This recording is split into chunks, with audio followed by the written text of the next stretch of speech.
รายการต่อจากนี้ไป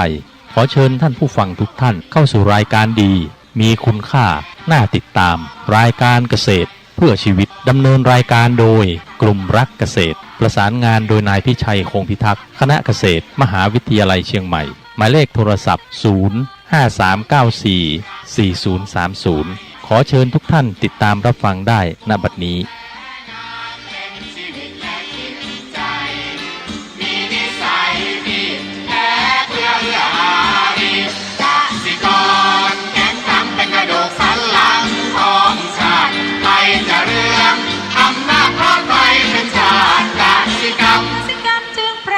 เป็นหลักมัน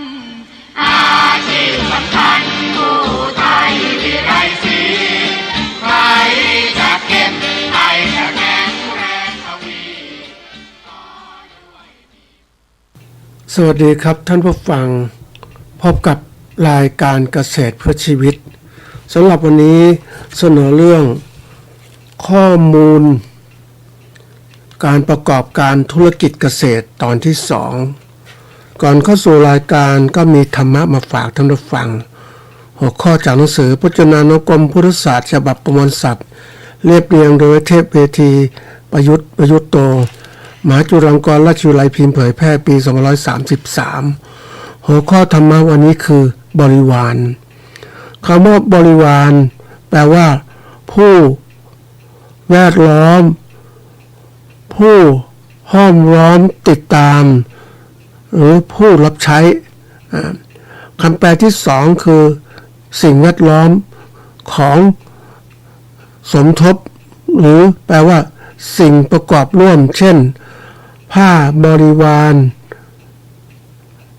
รกฐินเป็นต้น 3. บริวารชื่อคัมภีร์พระวินัยปิฎกหมวดสุดท้ายใน5หมวดคืออาธิกรรมปาจิตตีมหาวรรคจุลวรรคและบริวารความหมายของบริวารก็มากนะท่านผู้ฟังแต่จริงแล้วก็เอาง่ายๆในสิ่งที่เราพูดกันทั่วไปเข้าใจง่ายก็คือบริวารคือผู้แวดล้อมผู้ห้อมล้อมผู้แวดล้อมผู้ติดตามและผู้รับใช้อันนี้ก็เป็นสิ่งที่เข้าใจกันโดยทั่วไปนะเพราะว่าอย่างนี้ทีนี้สิ่งที่พูดถึงมันด้วยก็คือว่าจะมีสิ่งที่เราต้องรู้นะว่าบริวารเป็นยังไงแล้วก็ทำไมถึงมีบริวารนะจริงๆแล้วผู้แวดล้อมหรือผู้รับใช้ใกล้ชิดเนี่ยก็ต้องมีผู้นำเนี่ยก็เป็นคือคำว่าผู้เนี่ยเป็นคำใช้แทนบุคคลนะใช้แทนบุคคลอย่างผู้ถือทันว่าสถานะสูงกว่านะผู้นำคือผู้ที่มีฐานะสูงกว่าหรือผู้บังคับบัญชานะไอ้คำว่านำเนี่ยเป็นกริยาแปลว่าไปข้างหน้าเริ่มต้นโดยมีผู้อื่นหรือสิ่งอื่นตามมานะอันนี้ก็เป็นสิ่งที่ต้องคิดกับผู้นำปกติเวลาคนส่วนใหญ่จะมองถึงผู้นำมากกว่านะผู้บริวารเนี่ยก็จะมองตามมาที่หลังเพราะว่าคนส่วนใหญ่จะสนใจสิ่งที่นำคือสิ่งที่เขาเรียกว่าไปข้างหน้านะผู้นำต้องเก่งทีนี้ผู้ที่ประกอบคือผู้บริวารหรือผู้รับใช้ก็ตามนะเป็นสิ่งที่ตามทีนี้การเราจะดูทั้งผู้นำผู้ตามเนี่ยว่าเป็นยังไงบ้างมันแสดงถึงบารมีแสดงถึงอำนาจต่างๆทางผู้นำเนี่ยบางทีก็มันนำด้วยหลายอย่างนะท่านผู้ฟังนำด้วยคุณวุฒิวัยวุฒินะมันมีเยอะแยะไปหมดการนำต่างๆเหล่านี้นะทีนี้ผู้ตามเนี่ยจะตามเพราะว่าเพื่อที่จะแวดล้อมเพื่อที่จะสนใจเพื่อที่จะศึกษาเพื่อเป็นแบบอย่างผู้บริวารก็จะตามไปเพื่อจะเอาประโยชน์จากผู้นำนั่นแหละนะทีนี้เราสังเกตนะว่าในสังคมของเรานั้นน่ะมันมีทั้งผู้นำและผู้ตามหรือบริวารนะล้อม ยิ่งกลุ่มใดผู้นำมากมีบารมีมากก็ผู้บริวารก็มาก แต่ยังทีต้องคิดเหมือนกันนะบริวารที่ตามเนี่ยเป็นบริวารที่เขาเรียกแท้หรือเปล่าหรือว่าเป็นบริวารเพื่อเอาประโยชน์จากผู้นำเขาเรียกฉวยโอกาสนั่นเองบางทีผู้นำบางครั้งก็สร้างผู้ตามให้คนมาตามเพื่อจะสร้างบารมีให้มากขึ้นก็อาจจะเกื้อกูลให้ผู้ที่ด้อยกว่าตามตัวเองก็จะมีการเกื้อกูลด้วยปัจจัยสี่บ้างอะไรบ้างให้กับผู้เป็นบริวารที่ตามก็เป็นประดับบารมีนั่นแหละทีนี้เราเองต้องมองจากภายนอกเราเป็นคนที่อยู่ข้างนอกเนี่ยเราจะดูผู้นำหรือบริวารต่างๆก็ต้องดูอย่างชัดให้ดูอย่างเข้าใจเรียนรู้นะวิเคราะห์สร้างความเข้าใจให้เกิดขึ้นไม่ใช่ว่าต้องยึดถือต้องอะไรต่างๆตามสิ่งที่ปรากฏเนี่ยบางทีมันยุคปัจจุบันเนี่ยมันมีการสร้างภาพมากมายทีเดียวสร้างภาพเป็นผู้นำสร้างภาพเป็นบริวารนะก็ตัวอย่างท่านผู้ฟังอย่างสมมติว่าคนก็อยากจะไปไหว้พระสงฆ์ผู้มีบารมีนะทีนี้ก็ถ่ายรูปก็มาแสดงกับพวกว่านี่นะฉันเป็นลูกศิษย์องค์โน้นองค์นี้นะฉันนี่นี่อันนี้ก็ทำตัวเหมือนบริวารแล้วคนก็จะเลื่อมใสตามเพราะว่าเขามองดูผู้นำทีนี้บริวารก็แสดงตนว่าฉันเนี่ยใกล้ชิดอย่างนู้นอย่างนี้ก็กลายเป็นว่าสร้างภาพขึ้นมาทั้งตัวเองแค่ไปถ่ายรูปเท่านั้นเองใช่ไหมก็ได้ติดภาพผู้นำขึ้นมานี้เราจะเชื่อถือได้ไหมว่าจริงจังหรือเปล่าแล้วเป็นผู้นำที่เป็นบริวารที่ควรจะต้องเขาเรียกยึดถือไหมก็ต้องดูละเอียดว่าผู้นั้นปฏิบัติผู้เป็นผู้รับใช้หรือบริวารรอบล้อมเนี่ยปฏิบัติตามผู้นำไหมนะมันบอกนะท่านผู้ฟังทีนี้มันมีการสร้างภาพเยอะแยะเราจะต้องดูบางทีผู้ที่ไปเอาภาพมาประกอบกับตัวเองแล้วก็บอกฉันเป็นลูกศิษย์ลูกหาแต่ความจริงไม่มีอะไรเลยท่านผู้ฟังแล้วก็สร้างภาพวันนั้นเวลาเราจะดูใครเป็นบริวารดูรูปเป็นผู้นำก็ดูเรื่องการปฏิบัติคือสอนถูกหลักไหมนะยิ่งปัจจุบันเนี่ยเดี๋ยวนี้ก็ต้องดูให้ลึกเข้าไปอีกคนส่วนใหญ่มันจะยอมรับคนที่จำเก่งก็คิดว่าจำเก่งนี่เขาจะมีความรู้ที่มากจำเก่งมาสอนจำจากอ่านพระไตรปิฎกมาโน่นมานี่แต่ปฏิบัติเก่งไหมล่ะเนี่ยนี่พวกปฏิบัติเก่งๆเขาไม่พูดเพราะว่ามันเป็นความรู้สึกอย่างหนึ่งว่ามันจะไปแสดงอะไรพวกเขาถึงทำแล้วเขาไม่อยากจะพูดแล้วมันเป็นเรื่องของโลกอ่ะคนที่ปฏิบัติถึงทำก็รู้มองเห็นเข้าใจเขามันยุ่งกับโลกมันวุ่นวายก็นิ่งเสียไม่พูดไม่อะไรอันนี้คนก็จะไม่รู้มันจริงไหมแต่คนที่พูดบางครั้งก็จำมาพูดแล้วก็สร้างบทบาททำให้เกิดการตื่นที่จะไปเชื่อแล้วได้ปฏิบัติได้ผลยังนะการจะเชื่อใครต้องปฏิบัติให้ได้ผลเพราะว่าในสิ่งที่พ่อแม่ครูบาอาจารย์ท่านได้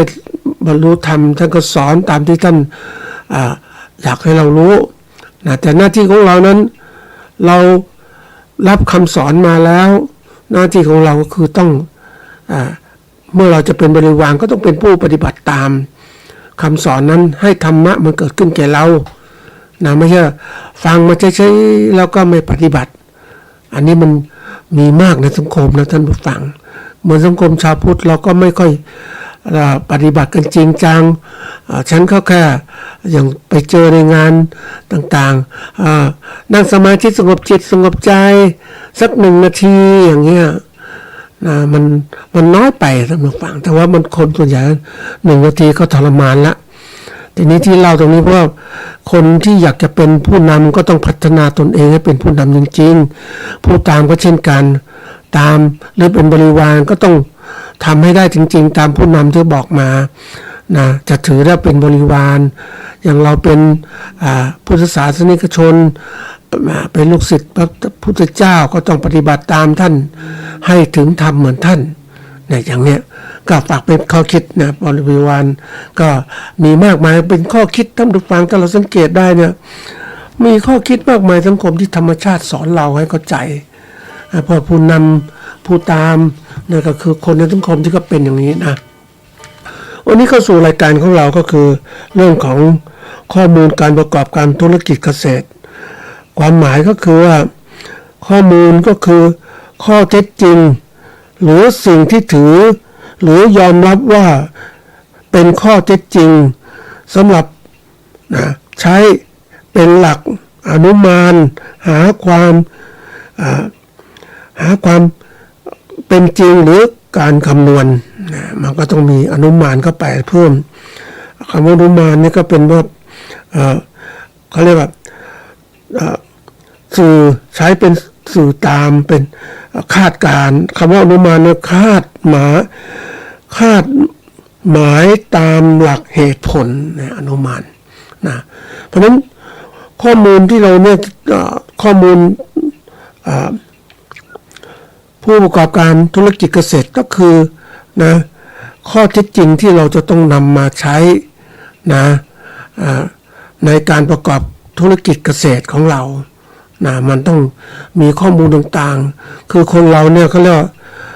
ข้อเท็จจริงเราก็คนมักจะรู้ว่าข้อเท็จจริงก็ต่อเมื่อได้พบได้เอาสิ่งต่างๆมาปฏิบัติก็พบข้อเท็จจริงเนี่ยก็กลายเป็นข้อมูล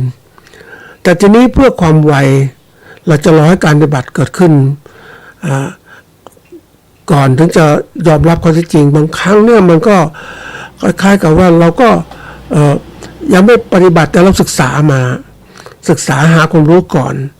ที่ผู้ปฏิบัติหรือผู้อาจารย์ต่างๆสอนไว้นักวิจัยต่างๆเป็นผู้นำทดลองต่างๆสอนเขาเรียกทดลองแล้วได้พบความจริงก็จริงๆก็เราก็ไปศึกษามาได้รวบรัดตัดตอนมาเลยเอามาแล้วเราก็จะได้ปฏิบัติที่รวดเร็วเหมือนเราเองเนี่ยเป็นผู้ศึกษาเห็นไหมเราจะทดลองมันมีการหาความรู้หลายอย่างนะมาฟังหาความรู้เลยเขาเรียกปริยัติประเภทอย่างนั้นนะพุทธศาสนานะปริยัตินี่ก็เรียนมาแล้วยัดไปหมดนะเรียนหลักธรรมต่างๆโดยมีผู้สอนนี้ปฏิบัติเนี่ยเราก็เป็นผู้ได้รับทำเองทำเองนี่จะทำเองมันก็ต้องใช้เวลามากทดลองต่างๆเสียต้นทุนต่างๆเพราะนั้นการให้ความสำคัญในการศึกษาโดยลอกลึกศึกษาข้อมูลที่ผู้วิจัยผู้นำเขาทำมาแล้วเนี่ยเราก็เกาะทันทีอย่างที่พ่อแม่ครูบาอาจารย์ก็แนะนำว่าเธอจะปฏิบัติธรรมนะให้มันเร็วที่สุดคือต่อยอดธรรมะที่พระเจ้าท่านสอนนี่แหละเราก็ปฏิบัติตามเลยไม่ต้องทดลองด้วยตัวเองเลยเพราะนั้นหนูทดลองเลยตามพระเจ้าท่านหนูตั้งกี่ปีนะลำบากนะท่านผู้ฟังจาก29 ปีมาถึง35 ปีเนี่ยมันต้องหลายปีนะกว่าจะพบสัจธรรมเหล่านี้แต่เราเอาธรรมะมาเลยเรามาปฏิบัติหลักธรรมต่างๆมาปฏิบัติมันก็จะเกิดผลที่เร็วขึ้นนี่คือตัวอย่างนั่นแหละคือข้อมูลความเป็นจริงที่มันมีอยู่นี่แหละแต่คนส่วนใหญ่มักก็ไม่ก็เชื่อเพราะว่ามันจะจริงไม่จริงเหมือนเราถ้าเราไม่ได้คือเราไม่ได้อยู่วงการวิชาการสมมตินะเรามักจะไม่ก็เชื่อคนนั้นพูดอย่างนี้คนนี้ก็พูดอย่างนี้นะเหมือนกับเจอเกษตรกรก็บอกผมอยู่กับวงการนี้มาตั้ง20-30 ปีแล้วผมรู้นี่หมดเลยมันจะคือประเภทอดตนอะอยู่มานานถามว่าอยู่มานานแล้วมีอะไรเกิดขึ้นไหมก็ทำซ้ำๆเดิมๆทุกมันมีอะไรใหม่เลยมันก็โบราณหลักการโบราณก็มาใช้อ่ะแต่ถ้าเราไปเห็นนี่มันไม่ใช่ดิ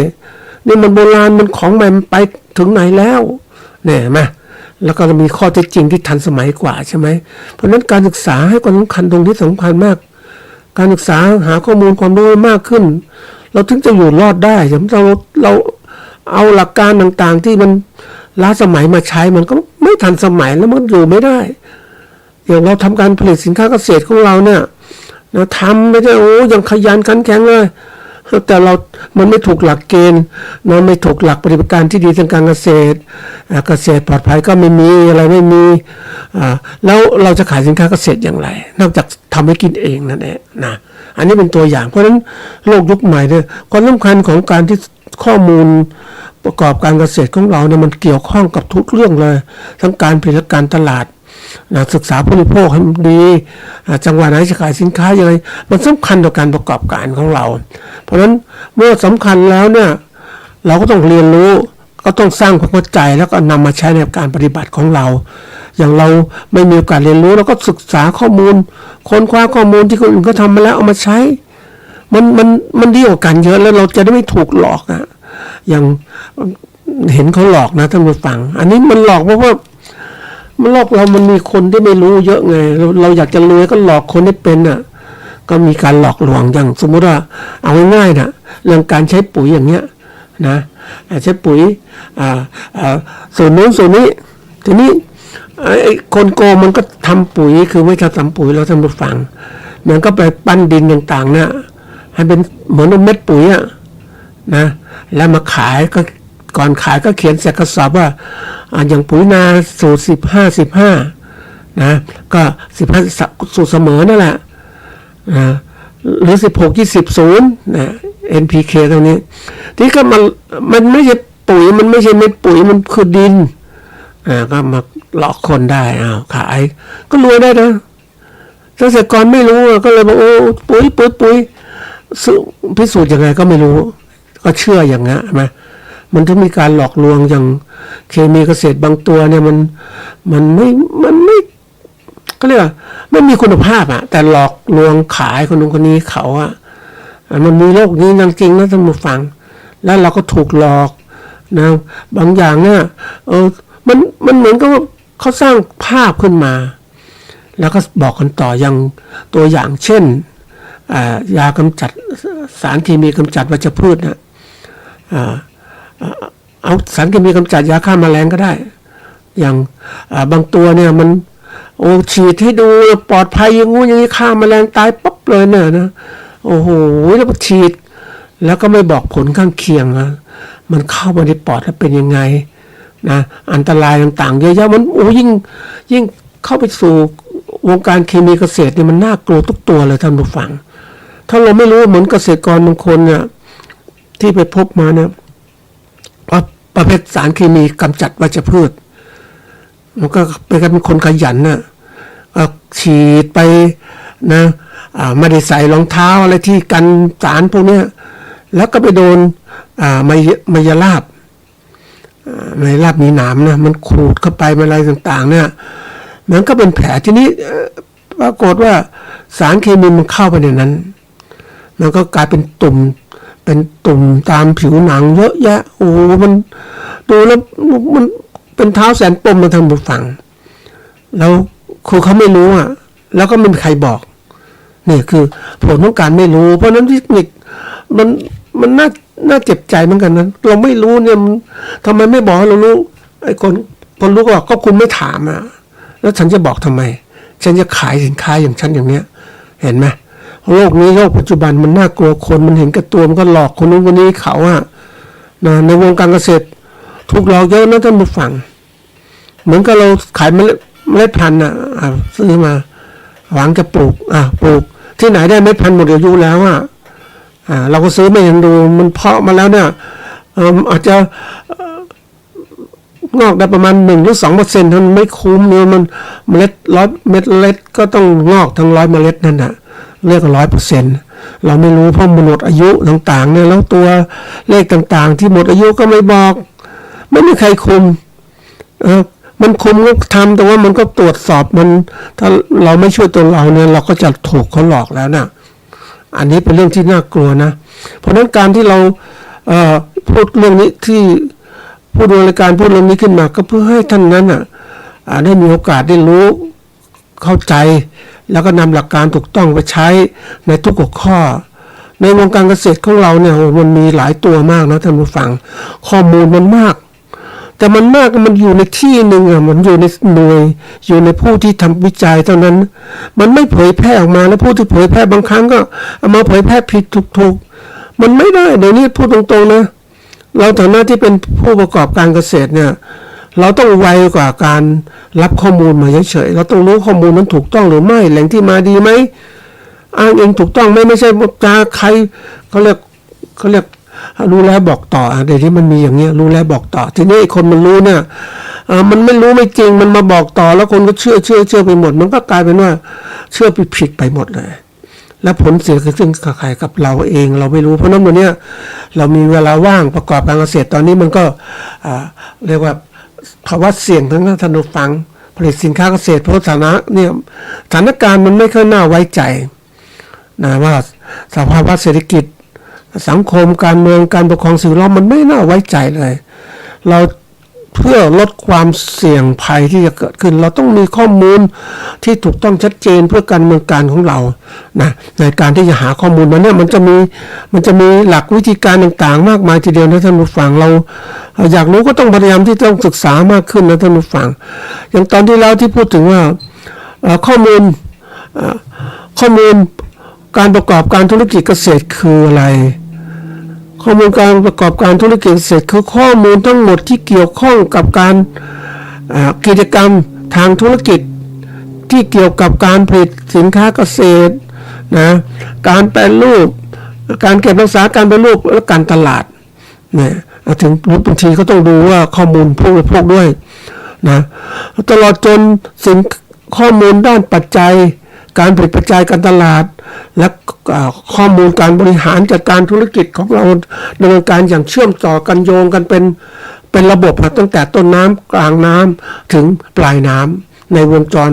ธุรกิจเกษตรนี่มันต้องถึงขนาดต้องครบวงจรความสำคัญตรงนี้ก็มีความสำคัญในการบริหารอย่างมากเพราะเราต้องการข้อมูลที่ถูกต้องเอาไปใช้แล้วก็ข้อมูลถูกต้องแล้วมันก็ทันสมัยด้วยมันจึงได้ผลที่ทันเวลาเราจะต้องรู้จักการบริหารได้มากขึ้นบริหารตรงนี้มันวิชานี้มันต้องจริงๆเราทำใช้ชีวิตเราก็บริหารอยู่แล้วแต่เพียงแต่ว่าเราไม่มีหลักเกณฑ์ไม่มีอะไรที่มีระบบการวางแผนบริหารเนี่ยมันต้องเขาเรียกทุกคนต้องมีจิตวิญญาณการบริหารนะปกติมันเป็นหลักธรรมชาติของมนุษย์ทำอะไรก็ต้องมีการบริหารจัดการทำไงมันสำเร็จเร็วเราเรียนรู้ธรรมชาติในการทำไปเรื่อยๆของเรานี่แหละแต่ทีนี้ทำแบบนี้มันไม่ถูกขั้นตอนมันช้าท่านผู้ฟังเดี๋ยวนี้การบริหารจริงๆมันเป็นแผนเลยเขาเรียกว่ากำหนดการในการดำเนินการแล้วก็จะมีเขาเรียกวัตถุประสงค์ที่เราต้องการทำนะจัดการลำดับงานลำดับงานก็มีการวางแผนมีการดำเนินการแล้วมีการวัดผลแล้วก็มีการปรับปรุงตามหลักก็แผนดูเช็คแอคชั่นนั่นแหละการวางแผนนะการทำการตรวจประเมินผลนะการปรับปรุงใหม่แล้วก็ทำใหม่เป็นวงจรนี้คนที่เก่งๆเนี่ยเขาจะเริ่มจากสิ่งที่เขาไม่รู้แต่ทำไปแล้วมันจะรู้มากขึ้นมันนักธุรกิจท่านผู้ฟังที่ธุรกิจที่เก่งๆเนี่ยบางคนไม่ได้เรียนหนังสือนะแต่ก็ทำธุรกิจมามากมายเขาก็ทำเล็กน้อยเขาก็รู้ไปเรื่อยๆจากธุรกิจขนาดที่ตรงขนาดใหญ่ที่อีกคนกลุ่มหนึ่งก็เป็นพวกที่ว่าอันนี้เป็นพวกที่เรียนรู้ตัวเองนะแต่พวกหนึ่งก็คือพวกที่เขาเรียกว่าเข้าหลักสูตรเข้าเรียนวิชาบริหารธุรกิจนะจะบริหารอย่างไรเดี๋ยวนี้บริการธุรกิจมันมีจนปริญญาตรีปริญญาโทปริญญาเอกแล้วก็บริหารต่างๆมันจะมีอะไรมากมายทีเดียวเลยนี่คือตัวอย่างที่เขาเรียกเราให้ความสำคัญเราก็จะไขว่คว้านะหลักการที่เราจะหาข้อมูลเนี่ยก็กำหนดความต้องการข้อมูลของเราอย่างไรชัดเจนเลือกแหล่งข้อมูลที่เกี่ยวข้องและเชื่อถือได้รวบรวมข้อมูลจากหลายๆแหล่งของภาครัฐเอกชนและชุมชนเกษตรกรนักวิจัยต่างๆแล้วก็ทำการประมวลมูลข้อมูลต่างๆที่มีอยู่เนี่ยวิเคราะห์สังเคราะห์วิเคราะห์ในแยกข้อมูลต่างๆไปหมวดหมู่สังเคราะห์คือนำข้อมูลมารวมกันเพื่อการสร้างข้อมูลที่ถูกต้องในการจะนำไปใช้ประโยชน์แล้วเมื่อได้แล้วเนี่ย แน่นอนเอาไปใช้แล้วมันจะเห็นผลว่าข้อมูลถูกต้องไหมอะไรไหมมันถูกต้องมันจะทำให้เราทำสำเร็จในการทำงานแต่ไม่ถูกต้องมันก็วิเคราะห์กลับว่ามันเป็นเพราะอะไรไม่ถูกต้องนะข้อมูลถูกต้องมันทำให้ผลสำเร็จอย่างที่เคยได้พูดเรียนกับพวกเพื่อนฝูงมาว่าการทำที่ได้ผลสำเร็จนั้นเราต้องมีหลักการที่ถูกต้องวิธีการที่ถูกต้องดำเนินการอย่างถูกต้องผลก็ย่อมเกิดขึ้นได้แน่นอนนี่ไม่ต้องไปคิดอะไรมากทีนี้ต้องการให้ท่านผู้ฟังเนี่ยถ้าเป็นเกษตรกรผู้ประกอบการต้องเรียนรู้ว่าหัดรวบรวมข้อมูลโดยใช้พวกของเดี๋ยวนี้ก็สมาร์ทโฟนก็ค้นข้อมูลต่างๆได้ตามแบบฟอร์มต่างๆอยากจะรู้แผนที่เกษตรระบบบริการเกษตรที่ดีเป็นยังไงระบบเกษตรปลอดภัยเป็นยังไงในข้อมูลต่างๆเนี่ยมันจะมีหนังสือแต่ก่อนเรายุคแรกๆเขาเรียกเป็นใช้กระดาษนะกระดาษเป็นสื่อในการที่ให้เราอ่านหนังสือนั่นแหละนะเดี๋ยวนี้มันไม่ใช่มันจะเป็นแบบรูปแบบที่เรียกว่าเป็นเป็นข้อมูลเป็นข้อมูลเป็นคำเขียนต่างๆทั้งหมดอยู่ในรูปแบบอินเทอร์เน็ตเป็นเขาเรียกข้อความในอินเทอร์เน็ตเราก็สามารถอ่านได้เดี๋ยวนี้มันทันสมัยมันก็เป็นอีบุ๊กอีกต่างหากเลยหรือเริ่มมีแจกมากขึ้นประเทศไทยเนี่ยเริ่มพัฒนาตัวนี้อย่างสำนักห้องสมุดต่างๆเนี่ยหรือว่าส่วนราชการเขาจะมีฝ่ายหนึ่งเรียกว่าฝ่ายเอกสารสนเทศเนี่ยนะที่จะมีรวบรวมข้อมูลต่างๆแต่ก่อนมันเป็นแบบมันเป็นกระดาษเนาะที่เขาเป็นพิมพ์เป็นวารสารเป็นพวกของหนังสือต่างๆหนังสือวิชาการด้านการเกษตรต่างๆมันจะเป็นตัวหนังสือนี้มันก็ซื้อขายกันแพงนะตอนหลังมันเพื่อความสะดวกในการเข้าถึงประชาชนได้เร็วก็เลยกลายเป็นอีบุ๊กขึ้นมาคือหนังสือที่สามารถอ่านได้ทางอินเทอร์เน็ตนะอาจจะมีทางสมาร์ทโฟนก็อ่านได้แต่อยากตัวใหญ่ๆก็เขาอ่านจากคอมพิวเตอร์ซึ่งเชื่อมต่อกับอินเทอร์เน็ตแล้วก็ได้กันมาแล้วบางครั้งเราก็สามารถจะดาวน์โหลดพวกนี้หนังสือต่างๆเอกสารสารสนเทศมาเป็นของเราได้ต้องเสียนะแล้วเสร็จแล้วก็มานั่งอ่านทบทวนมันการอ่านนะมันการที่เรามีข้อมูลเนี่ยมันทำให้เราเข้าถึงความเป็นจริงได้รวดเร็วแม้เป็นข้อมูลคนอื่นแต่เขาทำงานวิจัยมันก็เป็นยืนยันได้เราไม่ต้องทำการวิจัยซ้อนแล้วหรือทำซ้ำไม่ต้องเราทำมาเอาข้อมูลมาเลยเดี๋ยวนี้ที่ผู้ประกันที่เก่งๆเขาเอาข้อมูลทันสมัยรวดเร็วมากเลยเขาจะซื้อข้อมูลนะประเภทอย่างนักลงทุนเนี่ยเขาก็มีแหล่งข้อมูลของเขาไอ้พวกที่เป็นวิเคราะห์ข้อมูลแล้วก็อยู่ในแหล่งเนี่ยเขียนมาให้ผู้สมาชิกเครือข่ายอ่านแล้วก็มีค่าบริการเขาก็บางคนก็ยอมจ่ายยิ่งมันพวกนี้ก็เหมือนโค้ชเป็นผู้ที่ให้คำแนะนำเราเองพูดตรงๆนะท่านผู้ฟังเราเกษตรกรหลายรายหรือว่าผู้การหลายรายเนี่ยก็คิดว่าโอ้ฉันเก่งฉันทันสมัยฉันไม่ต้องการหรอกแต่ถ้าเรานึกถึงเราเก่งเราทันสมัยจริงหรือเปล่าเราก็ต้องมาดูให้มันจริงหรือเปล่าเนี่ยอย่างเนี้ยทีนี้เดี๋ยวนี้เขาจ้างกันนะท่านผู้ฟังยอมรับว่าพวกที่เก่งๆก็จะจ้างนักวิจัยหรือหาคนที่หาข้อมูลให้เขาจะมีแบบที่เรียกว่าประเภทที่หาข้อมูลนะท่านผู้ฟังประเภทก็เรียกนักวิจัยบริษัทนะที่เป็นผู้ประกอบการต่างๆเนี่ยบริษัทต่างๆบางทีเขาก็มีแผนกหนึ่งแล้วก็แผนกR&D นะวิจัยและพัฒนาการต่างๆเป็นฝ่ายที่สำคัญมากเพราะว่าคนทำก็ทำไปแต่คนวิจัยที่เอาข้อมูลดีๆมาให้เนี่ยก็จะเป็นฝ่ายเราเองถ้าเราอยากจะเก่งตรงนี้ก็ต้องทำด้วยตัวเองมันก็กินเวลามากมายมันข้อมูลมันเยอะมากนะท่านผู้ฟังบอกข้อมูลเอาง่ายๆข้อมูลการผลิตการเก็บรักษาผลผลิตการเป็นรูปผลผลิตการแปรรูปและการบรรจุภัณฑ์นี่เป็นพวกของการผลิตทั้งหมดเลยส่วนการตลาดนี่โหต้องข้อมูลการตลาด นะราคาขายสินค้านะประเภทเป็นยังไงราคาเท่าไหร่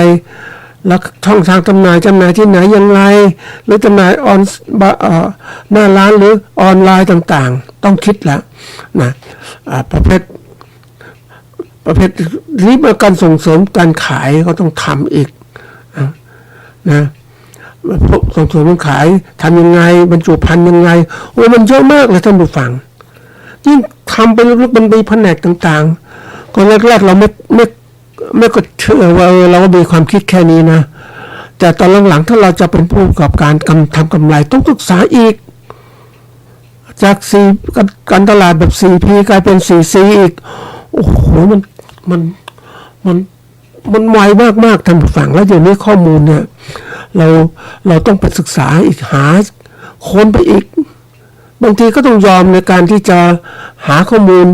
ที่มันทันสมัยก็ต้องเจาะลึกเข้าไปในหน่วยงานต่างๆเราก็จะได้ข้อมูลถ้าเราไม่เจาะลึกเนี่ยเราก็แค่ข้อมูลเหมือนกับว่า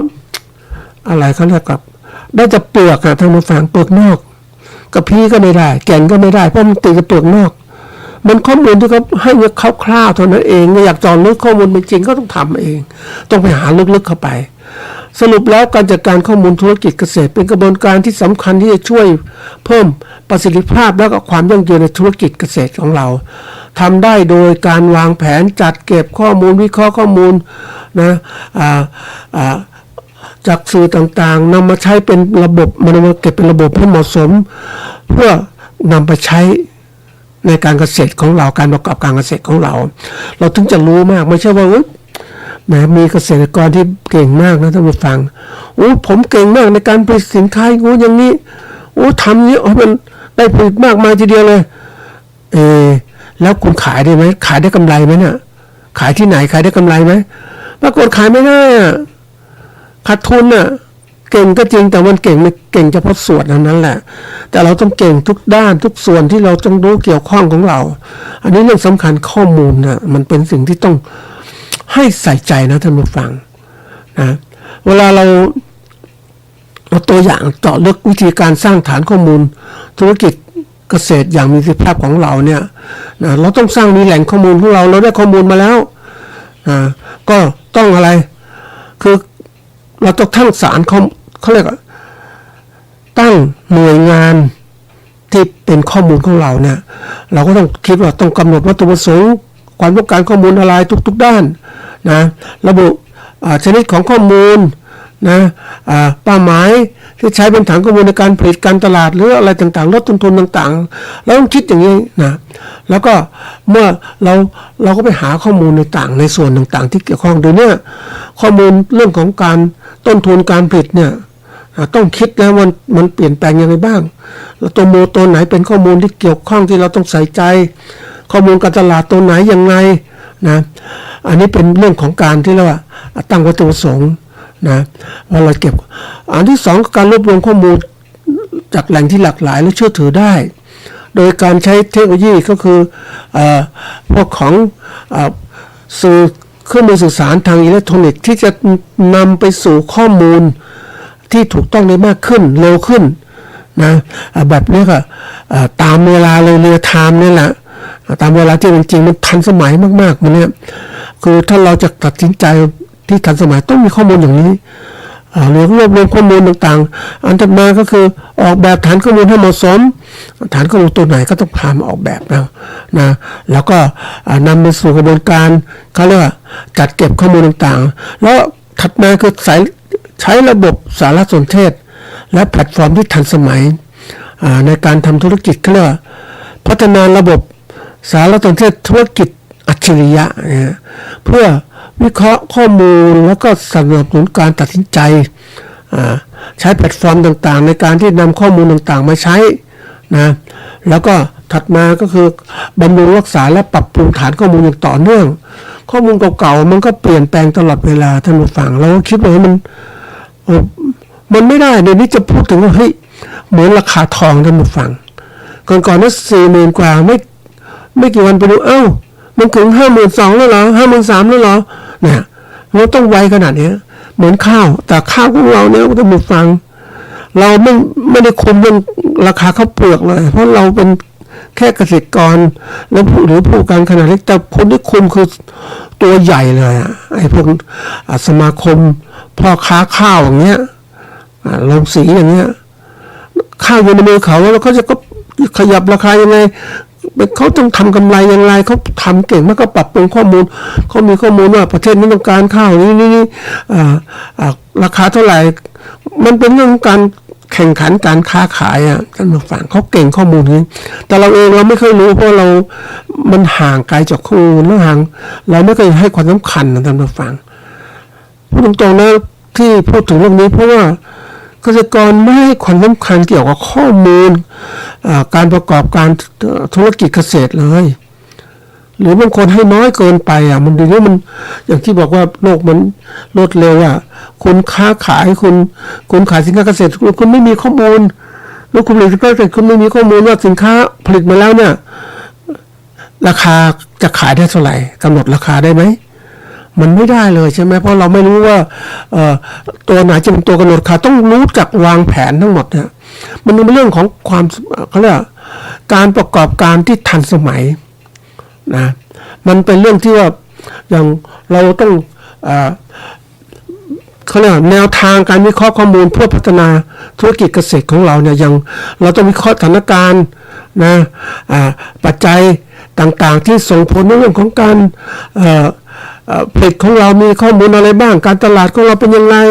และใช้เทคโนโลยีการวิเคราะห์ที่สถิติต่างๆแล้วก็มีการคาดการณ์ล่วงหน้าด้วยอย่างเราจะรู้ได้ว่าเฮ้ยเดี๋ยวนี้ก่อนเราประเทศไทยเราพูดตรงๆนะข้อมูลอุตุนิยมยาวเนี่ยไม่ค่อยมีคนสนใจเลยเพราะว่ามันเหมือนกับเรามันก็ตกต้องตามฤดูกาลก็มาอย่างนั้นแหละนะแต่เดี๋ยวนี้ไม่ใช่นะเดี๋ยวนี้มันข้อมูลดาวเทียมมันรู้ว่าพายุจะมาตรงไหนอย่างไรเวลาเขาดูจากบรรยากาศดูของดาวเทียมนอกโลกเขาส่องมาเอานี่เนี่ยพายุจับกลุ่มตรงทะเลจีนใต้จะเข้าตรงนั้นมีทิศทางไปนี่มันคาดการณ์ได้แม่นมากๆเลยอย่างประเทศญี่ปุ่นข้อมูลอุตุนิยมเขาแม่นมากนะให้เราเตรียมร่มเดินทางก่อนขึ้นรถไฟอย่างเนี้ยเราก็เหมือนกันผลิตสินค้าเกษตรของเราต้องรู้ว่าตรงไหนอย่างไรนะอุณหภูมิอย่างไรบ้างต้องรู้หมดมันฝนจะตกเมื่อไหร่ยังไงมันต้องเตรียมการนะ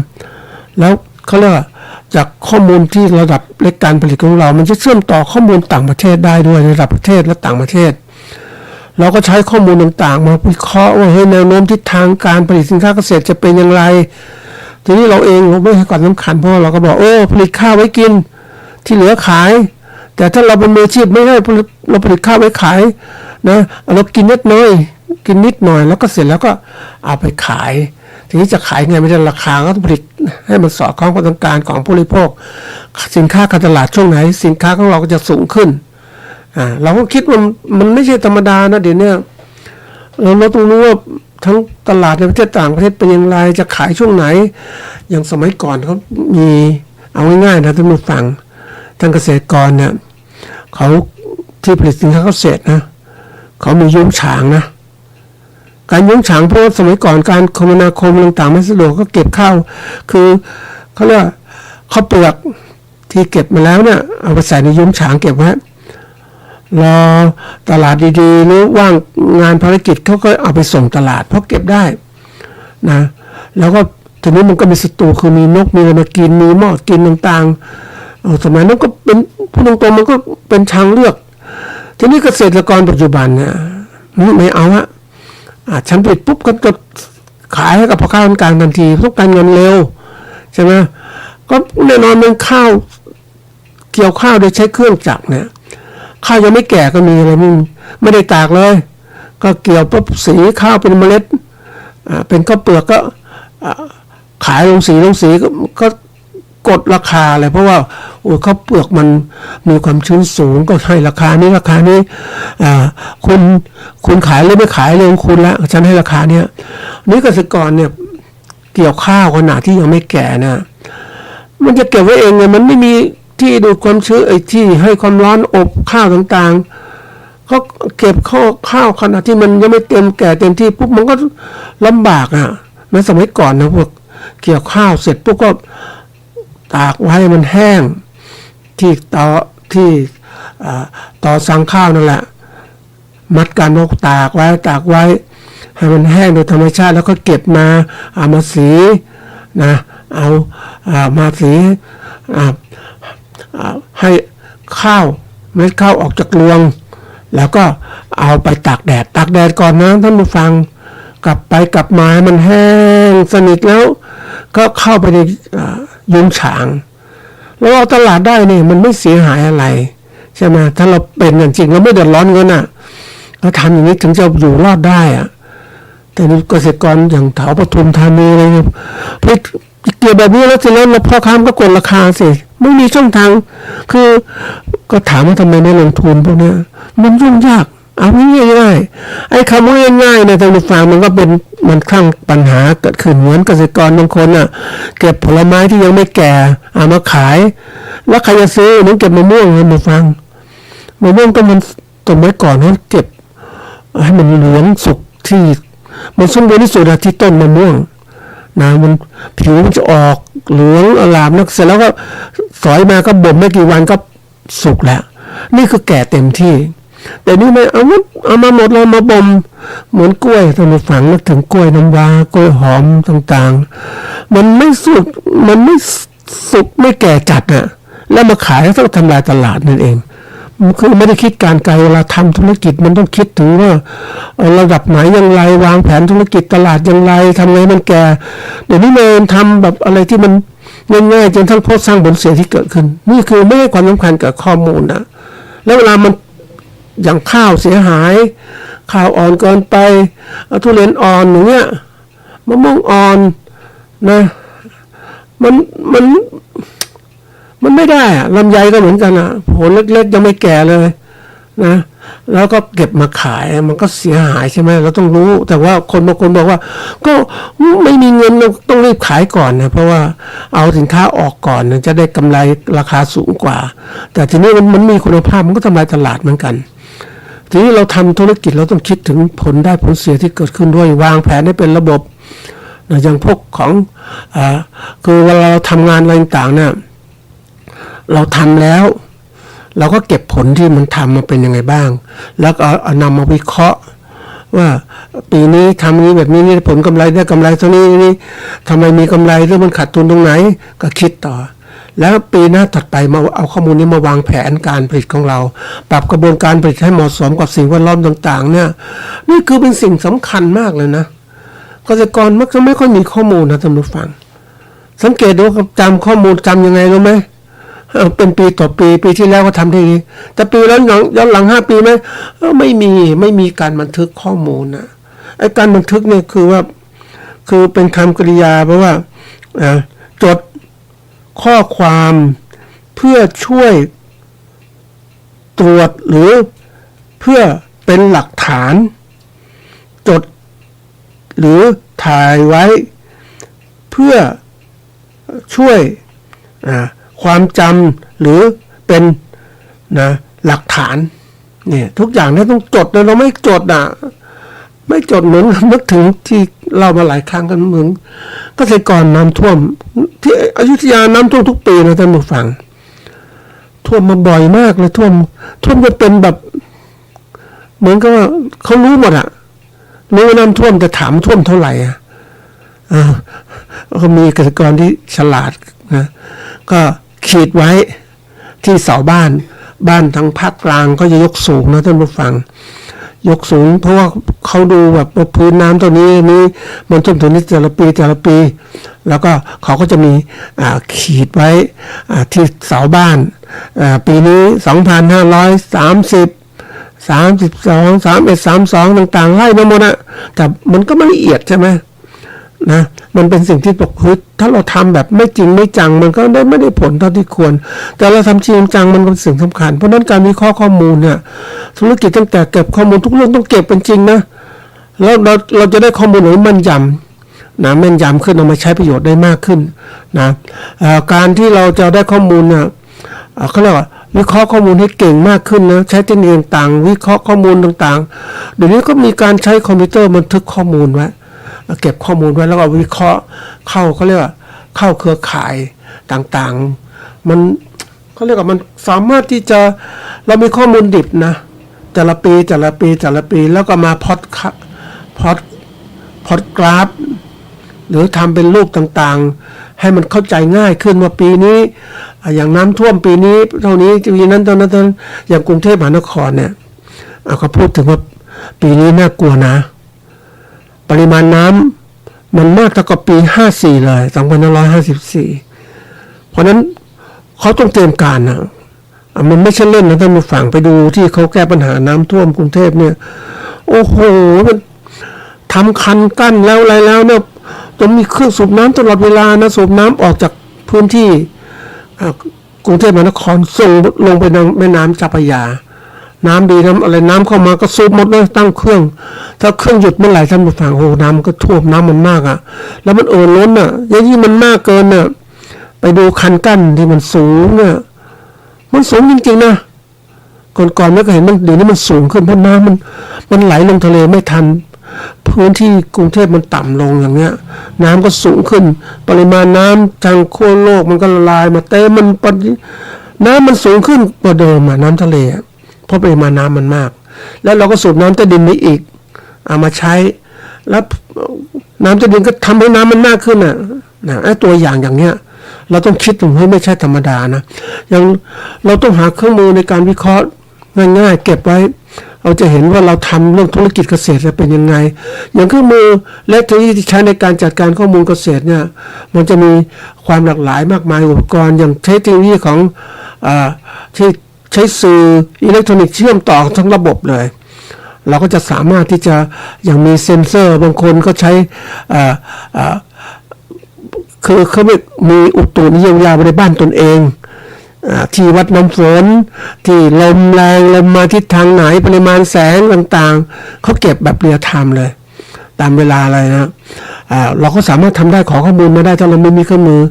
แล้วว่าสำรวจพื้นที่ต่างๆทำการเกษตรยิ่งใหญ่โตต้องทำมีเครื่องมือต่างๆทั้งหมดระบบการจัดการฟาร์มเนี่ยมันจะมีระบบเทคนิคต่างๆมาช่วยอย่างนี้การทำข้อมูลเนี่ยเราอยู่ที่ไหนก็สามารถที่จะเก็บศึกษาฟาร์มต่างๆได้ระบบต่างๆได้หมดเลยระบบการเราได้ข้อมูลต่างๆเนี่ยเอามาใช้ในการตัดสินใจเราแล้วก็การติดตามประเมินผลต่างๆมันจะไวมากเลยนะเป็นสิ่งที่ต้องคิดนะท่านผู้ฟังเพราะเรื่องข้อมูลนะถ้าเราทำช้าต่างๆนะเราก็ช้าเราไม่สนใจยิ่งไม่ได้เลยท่านผู้ฟังเราจะอยู่ไม่ได้ท่านผู้ฟังอีกประมาณไม่กี่ปีข้างหน้าเนี่ยนะใครเก่งใครอยู่ใครพัฒนาไปได้ไกลเข้าไปเลยส่วนนี้พัฒนาช้าเนี่ยยอมรับว่าอยู่ไม่ได้เกษตรกรอย่างเดิมๆอยู่ไม่ได้เพราะว่าอะไรผลิตข้าวมาแล้วขายไม่ได้ราคาขาดทุนเพราะว่าต้นทุนผลิตสูงขึ้นราคาขายต่ำเท่านี้แต่ขณะเดียวกันในพวกที่ผลิตมาเนี่ยอย่างปกติเราก็ทำปีละครั้ง2ครั้งใช่ไหมแต่พวกที่ทำจริงๆอย่างคนที่แบบเป็น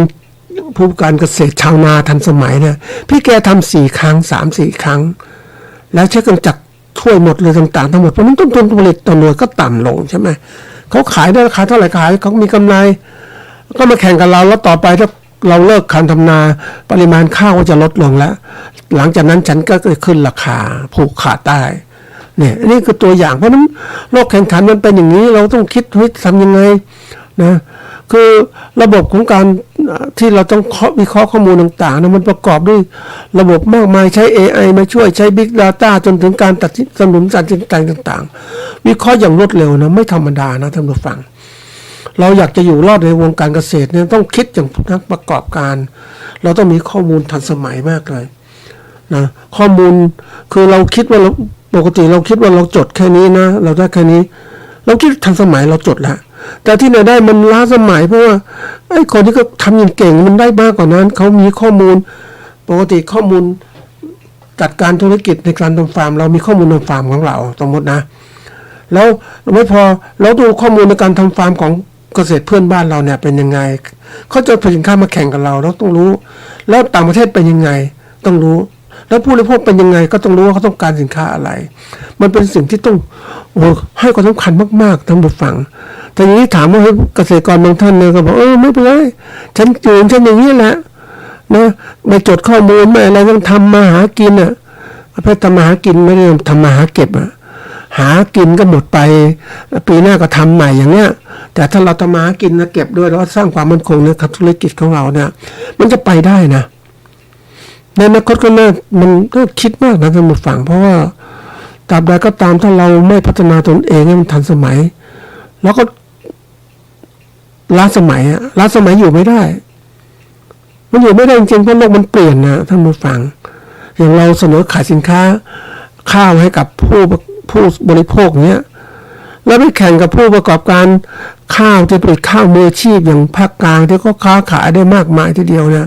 ผลิตมาต้นทุนก็ต่ำกว่าเราเขาค้าขายเขาใช้เครื่องจักรหมดเลยแล้วเรามาผลิตข้าวบนที่สูงบนพื้นที่บางคนยังผลิตบนดอยอีกข้าวดอยอย่างเงี้ยใช่ก็ผลิตไปกินอย่างนั้นมันเป็นข้าวมีคุณภาพตามดอยต่างๆแต่ถามว่าปริมาณมันผลิตได้น้อยต้นทุนมันต่อหน่วยก็สูงเราใช้แรงงานคือปกติเราไม่ได้ให้ความสำคัญการแรงงานมากเลยแรงงานก็ไม่มีราคาเพราะว่ามันไม่เคยคิดถึง